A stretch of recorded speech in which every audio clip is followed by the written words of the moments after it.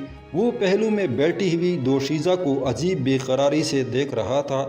تابان سے بولا، تم جب چاہو دمشق روانہ ہو سکتے ہو، لیکن بہتر یہی ہے کہ آج کی رات آرام کر لو۔ موسم کے آثار اچھے نہیں ہیں، میرا مطلب ہے طوفان باد و باران کا خطرہ ہے۔ تابان نے جھک کر خیمے کے جالی دار روزن سے باہر جھانکا۔ مطلع بالکل صاف تھا، چاند ستارے آب و تاب سے روشن تھے۔ اس نے کہا، محترم سالار، میں اس مہمان نوازی کے لیے شکر گزار ہوں۔ جیسا کہ میں بتا چکا ہوں، میرے پاس وقت بہت کم ہے۔ میں جلد از جلد روانہ ہونا چاہوں گا۔ روختاس نے کہا، اگر کسی طرح مدد کی ضرورت ہو تو بلا تکلف کہو۔ عسکری معاملات سے ہٹ کر میں ہر خدمت کے لیے حاضر ہوں۔ تابان نے ایک بار پھر شکریہ ادا کیا۔ وہ اٹھنا چاہتا تھا، لیکن ایک سوال بار بار اس کے ذہن میں کلبلا جاتا تھا۔ آخر اس سے رہا نہیں گیا، کہنے لگا، محترم روختاس، آپ کو یاد ہے آپ نے مجھ سے ایک انتہائی حسین چہرے کا ذکر کیا تھا اور کہا تھا کہ اس چہرے نے آپ کی زندگی بھر کی ریاضتوں پر پانی پھیر دیا ہے۔ آپ اسی حسین و جمیل نسوانی چہرے کے سحر میں گرفتار ہو گئے تھے اور اس گرفتاری کو اپنی بہت بڑی شکست تصور کر رہے تھے۔ در حقیقت یہی احساس پشیمانی تھا جو آپ کو اپنی جان لینے پر اکسا رہا تھا۔ آپ اپنے سر سے زیست کا بوجھ اتارنے کے لیے بے تاب نظر آ رہے تھے، لیکن آج میں آپ کو ایک بالکل مختلف روپ میں دیکھ رہا ہوں۔ اس حسین چہرے کا غم آپ کے قرب و جوار میں بھی نظر نہیں آتا۔ اس کی جگہ دنیاوی لذتوں کے جمگٹے نظر آ رہے ہیں۔ کیا میں یہ سمجھوں کہ وہ چہرہ اور اس سے محرومی کا کرب آپ کی زندگی سے نکل چکا ہے؟